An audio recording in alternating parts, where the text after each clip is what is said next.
لیلۃ القدر قرآن کریم کے اندر ایک پوری سورت پارہ نمبر 30 کے اندر سورہ قدر رب ذوالجلال نے نازل فرمائی، اور اس سورت کے اندر اللہ تعالیٰ نے اس رات کی عظمت کو بیان فرمایا ہے۔ رب ذوالجلال قرآن مجید کے اندر ارشاد فرماتا ہے اِنَّا أَنزَلْنَاهُ فِي لَيْلَةِ الْقَدْرِ، فرمایا ہم نے لیلۃ القدر میں قرآن کریم کو نازل فرمایا۔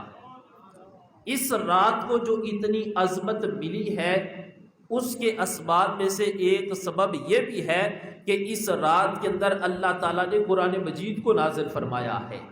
اب جس رات میں قرآن کو اللہ نے نازل کیا، اللہ تعالیٰ نے اس رات کو ساری راتوں پر فضیلت عطا فرما دی۔ آگے فرمایا وَمَا أَدْرَاكَ مَا لَيْلَةُ الْقَدْرِ، اور تم کیا جانتے ہو کہ لیلۃ القدر کیا ہے؟ پہلے فرمایا ہم نے لیلۃ القدر میں قرآن مجید کو اتارا، پھر فرمایا لیلۃ القدر، تمہیں وما ادراک ما لیلۃ القدر، تمہیں کیا پتا لیلۃ القدر کیا ہے؟ یہ کوئی عام سی رات نہیں ہے، یہ کوئی چھوٹا سا کام نہیں ہے۔ فرمایا لیلۃ القدر خیر من الف شہر، یہ لیلۃ القدر ایسی رات ہے، فرمایا اللہ تعالیٰ نے اس کو 1000 مہینوں سے بھی زیادہ فضیلت عطا فرمائی ہے۔ لیلۃ القدر خیر من الف شہر تنزل الملائکہ، جب لیلۃ القدر آتی ہے تنزل الملائکہ، آسمان سے ملائکہ فرشتے نازل ہوتے ہیں، والروح فیہا، اور اس میں روح الامین بھی آتے ہیں، بِإِذْنِ رَبِّهِمْ، وہ اپنی مرضی سے نہیں آتے بلکہ فرمایا بِإِذْنِ رَبِّهِمْ، وہ کائنات کے رب کے حکم کے مطابق زمین پر اتر آتے ہیں۔ مِنْ كُلِّ أَمْرٍ سلام، سلامتی کے ساتھ، ہِيَ حَتَّى مَطْلَعِ الْفَجْرِ، فرمایا یہاں تک کہ طلوع فجر تک، یعنی رات بڑی برکتوں والی رات ہے کہ اس رات کی عظمت کو رب اپنے قرآن کے اندر بیان فرما رہا ہے۔ حضرت شمعون رحمت اللہ علیہ یہ بنی اسرائیل کے ایک بزرگ ہیں، بہت زیادہ عبادت کیا کرتے تھے، اور عبادت کا انداز یہ تھا کہ آپ رات کو عبادت کرتے اور دن کو روزہ رکھا کرتے تھے۔ رات عبادت میں، دن کو روزہ، اور دن کو ایک اور کام یہ کیا کرتے تھے کہ آپ کفار کے ساتھ دن کو جہاد کیا کرتے تھے۔ 1000 مہینے دن کو روزہ، رات کو عبادت، اور پھر دن کو کفار کے ساتھ جہاد کرتے آپ نے گزارے۔ کفار نے جب دیکھا کہ یہ اللہ کا نیک بندہ ہے اور ہمارے مقابلے میں ہے، انہوں نے کوشش کی کہ کسی طرح حضرت شمعون رحمت اللہ علیہ کو ہم مار دیں تاکہ یہ مر جائیں، تو اس وقت ہم ان پر حملہ کر کے فتح حاصل کر لیں۔ جب انہوں نے پوری کوشش کی تو حضرت شمعون رحمت اللہ علیہ کو اللہ تعالیٰ نے بڑی قوت عطا فرمائی تھی، ان کے اندر بڑی طاقت تھی۔ جب بھی انہوں نے حملہ کرنے کی کوشش کی وہ ناکام ہو گئے، اس لیے کہ ان کے پاس تو ساز و سامان تھا لیکن حضرت شمعون کے پاس اللہ کی دی ہوئی طاقت تھی۔ اب انہوں نے کیا کیا، انہوں نے حضرت شمعون کی جو بیوی تھی کوشش کی کہ ان کے ساتھ بات کریں، ان سے بات کی اور کہا کہ ہم تمہیں مال بھی دیں گے، جو تم ڈیمانڈ کرو گی تمہاری ڈیمانڈ کو پورا کریں گے، بس تم ہماری مدد کرو، حضرت شمعون کو مار دو، ہم ان کو ماریں گے، تم مارنے میں ہماری مدد کرو۔ اب حضرت شمعون رات کو آرام فرما رہے تو بیوی نے اس طرح کیا کہ رسیوں کے ساتھ آپ کو باندھ دیا، لیکن رسیوں کی کیا طاقت تھی کہ اللہ کے ولی کا مقابلہ کر سکیں۔ جب آپ کی آنکھ کھلی، آپ نے زور لگایا تو رسیاں ٹوٹ گئی، اور حضرت شمعون نے اپنی بیوی سے پوچھا تم نے کیا کیا؟ وہ بڑی دھوکے باز اور چلاک اور مکار عورت تھی، اس نے کہا میں نے مزاق کیا، دیکھ رہی تھی آپ کے اندر کتنی طاقت ہے۔ پھر ایک دن آپ سوئے، پھر اس نے اس طرح کیا کہ آپ کو زنجیروں کے ساتھ جکڑ دیا، بند کر دیا۔ پھر جب آپ کی آنکھ کھولی آپ نے دیکھا کہ آپ کے ساتھ یہ اس نے عمل کیا۔ آپ نے پھر سوال کیا کہ تم نے کیا کیا؟ کہنے لگی اس دن میں نے آزمایا تھا، آپ میں بڑا زور ہے، آج پھر میں نے آزمایا، آپ نے زور لگایا، جو آپ کو اللہ نے طاقت دی تھی وہ جو زنجیریں تھیں وہ بھی ٹوٹ گئی۔ پھر حضرت شمور رحمۃ اللہ علیہ آپ نے اپنی بیوی کو بتایا کہ مجھے اللہ نے یہ قوت اور طاقت عطا فرمائی ہے کہ کوئی بھی چیز وہ تم اس کے ساتھ مجھ پر حملہ کرو ناکام ہو جائے گا۔ جو بھی بندہ حملہ کرے گا، بس جو میرے بال انہوں نے بڑے بڑے رکھے تھے، انہوں نے کہا مجھ پر اگر کوئی بندہ حملہ کر سکتا ہے تو وہ میرے بالوں کے ذریعے کر سکتا ہے، اس کے علاوہ کوئی بھی مجھ پر حملہ نہیں کر سکتا۔ اب بیوی کو راز کا پتہ چل گیا، اس نے کہا اب میں حملہ کروں گی۔ آپ سوئے ہوئے تھے، اس نے دشمنوں کو اپنے ساتھ ملایا، بتایا، انہوں نے بالوں کو آ کر باندھ دیا اور پھر آپ پر حملہ کیا۔ اس طرح حملہ کیا کہ آپ کے ہونٹوں کو بھی کاٹ دیا، کانوں کو کاٹا، آنکھوں کو نکال دیا۔ اللہ کے ولی نے دعا کی، اے اللہ تیرا بندہ مجبور اور بے بس ہے، تو اس کی مدد فرما۔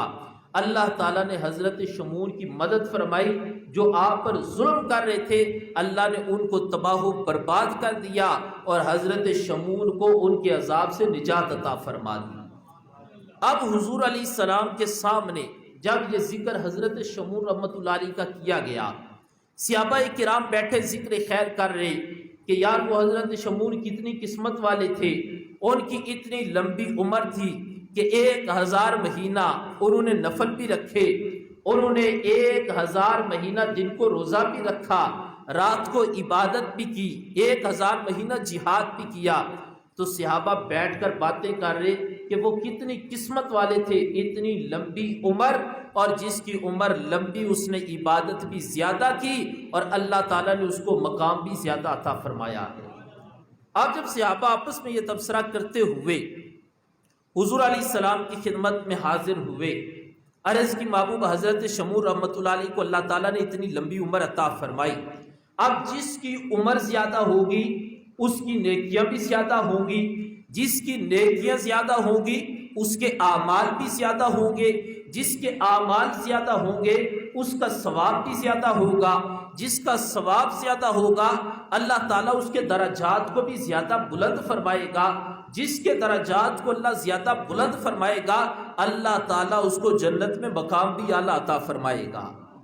صحابہ کرام نے عرض کی محبوب ان کی عمر لمبی، اعمال زیادہ، ثواب زیادہ، درجات زیادہ، جنت میں مقام زیادہ، تو محبوب ہمارا کیا بنے گا؟ اب جب اللہ کے رسول علیہ السلام نے سنا نا کہ صحابہ نے تو بہت بڑا سوال کیا ہے، اور سوال مال کا نہیں کیا، سوال اعمال کا کیا ہے، سوال دنیا کا نہیں کیا، سوال آخرت کا کیا ہے۔ جب حضور علیہ السلام نے سوال سنا اللہ کے محبوب علیہ السلام غمگین ہوئے کہ میں صحابہ کو کیا جواب دوں۔ اب صحابہ نے سوال تو بہت بڑا کیا ہے، اور جتنا بڑا سوال ہے اتنا بڑا جواب ہونا چاہیے۔ اللہ کے محبوب علیہ السلام غمگین ہوئے، فوراً جبرائیل امین سورہ قدر لے کر حضور کی خدمت میں حاضر ہوئے اور عرض کی محبوب اللہ تعالیٰ نے سورت کو نازل فرمایا ہے، آپ پریشان نہ ہوں، اپنے صحابہ کو بتائیں پریشان ہونے کی ضرورت نہیں، لیلۃ القدر خیر من الف شہر، اللہ تعالیٰ نے آپ کو اور آپ کی امت کو ایک ایسی رات عطا فرمائی ہے جو اس رات میں عبادت کرے گا اللہ تعالیٰ اس کو 1000 مہینوں کی عبادت سے بھی زیادہ ثواب عطا فرمائے گا۔ اب یہ شان ہے اس رات کی کہ وہ امتیں ان کی عمریں زیادہ تھی، تو صحابہ کو تعجب ہوا، عمر زیادہ، اعمال زیادہ، اعمال زیادہ، ثواب زیادہ، تو جنت کے اندر درجات زیادہ بلند ہیں۔ پر رب نے فرمایا محبوب تجھے پریشان ہونے کی ضرورت نہیں، نہ تیری امت کو پریشان ہونے کی ضرورت ہے، سال تو پورا علیحدہ ہے اور سال کی راتیں ساری علیحدہ ہیں، ماہ رمضان کے ایک ایک دن کا اپنا مقام ہے، ایک ایک رات کا اپنا مقام ہے۔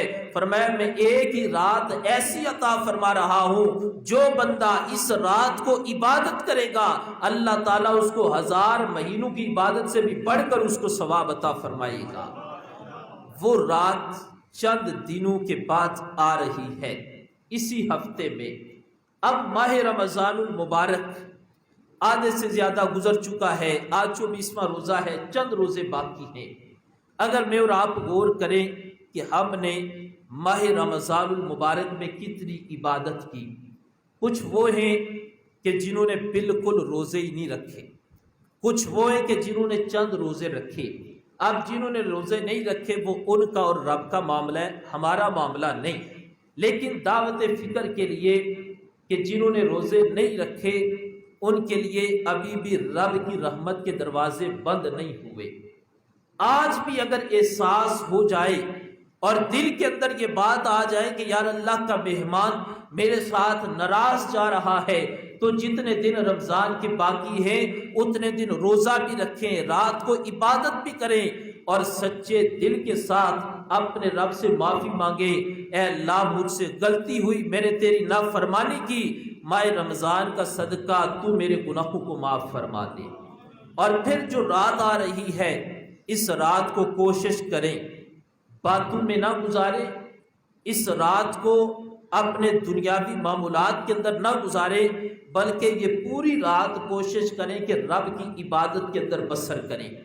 اللہ کے محبوب علیہ السلام نے ارشاد فرمایا کہ جو لیلۃ القدر ہے اس پہ جو بندہ عبادت کرتا ہے، اپنے رب کے حضور سچے دل کے ساتھ گناہوں کی معافی مانگتا ہے، اللہ کے محبوب علیہ السلام فرماتے جو اس میں عبادت کرتا ہے اللہ تعالیٰ اس کے گناہوں کو معاف فرما دیتا ہے۔ تو یہ رات گناہوں کی معافی والی رات ہے۔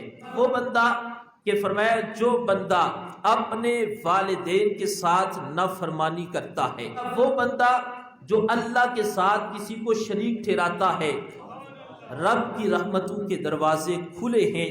تو اس لیے یہ کوشش کریں کہ اس رات کو ضائع نہ ہونے دیں۔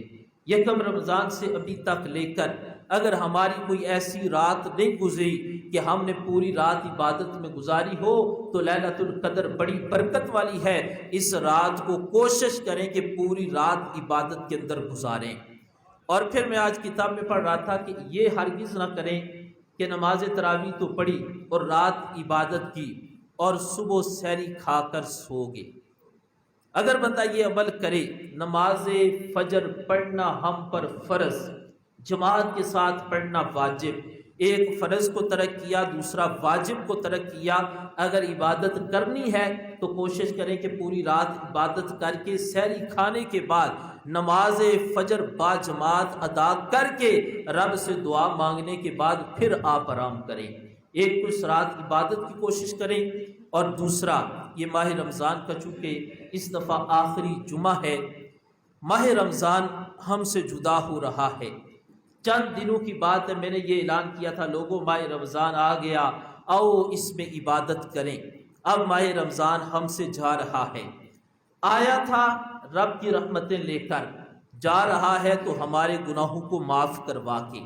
لیکن رمضان ہمیں پیغام کیا دے کر جا رہا ہے؟ رمضان آیا تھا انقلاب لے کر، رمضان آیا تھا تبدیلی لانے کے لیے، ہماری زندگیوں میں تبدیلی لانے کے لیے کہ لوگوں رمضان سے پہلے تم مسجد میں نہیں جاتے تھے، رمضان آیا تم مسجد میں آئے، رمضان سے پہلے تم نماز نہیں پڑھتے تھے، رمضان آیا رمضان میں تم نمازی بن گئے، رمضان سے پہلے تم قرآن کے ساتھ تمہارا تعلق ٹوٹا ہوا تھا، قرآن نہیں پڑھتے تھے، رمضان آیا تم نے قرآن کی تلاوت اپنا معمول بنا لی، رمضان سے پہلے تم لوگوں کے ساتھ بڑے ان پہ ظلم کرتے تھے، رمضان میں تم نے ظلم بند کر دیا۔ رمضان پیغام کیا دے کے جا رہا ہے؟ یا ایھا الذین آمنوا کتب علیکم الصیام کما کتب علی الذین من قبلکم لعلکم تتقون۔ رمضان کا ایک ہی پیغام ہے کہ تمہیں تقوی کی دولت نصیب ہو جائے۔ اگر ہم غور کریں کہ رمضان سے پہلے ہماری کیا صورتحال تھی، رمضان سے پہلے ہم دن کو کتنا کھاتے پیتے تھے، اب رمضان میں ہمارے سامنے پانی بھی ہوتا ہے، کھانا بھی ہوتا ہے، جوس بھی ہوتا ہے، فروٹ بھی ہوتا ہے، دن کے وقت سب کچھ گھر میں موجود بھی ہے، آنکھوں کے سامنے بھی ہے، لیکن انسان کوئی بھی چیز نہیں کھاتا۔ کیوں؟ کہ اس کو پتہ ہے اللہ نے منع کیا۔ جس طرح رمضان میں حلال چیزوں کو کھانا بھی ہم اللہ کی رضا کے لیے چھوڑ دیتے ہیں، اسی طرح رمضان کے بعد اللہ کی حرام کردہ چیزوں سے ہم اپنے آپ کو بچا لیں۔ جھوٹ، غیبت، چغلخوری، لوگوں پر ظلم، اس طرح کے جتنے بھی گناہ ہیں رمضان ہمیں یہ پیغام دے کر جا رہا ہے، لوگوں میں آیا تھا صرف تمہیں تبدیل کرنے کے لیے، تمہیں ایک دوبارہ زندگی کا اچھا راستہ دکھانے کے لیے، تمہارے اندر تبدیلی لانے کے لیے آیا تھا کہ تم اپنے آپ کو بدلو۔ میں تمہارا نظام بدلنے آیا تھا، تمہیں راستہ دے کر جا رہا ہوں، پھر سال کے بعد آؤں گا۔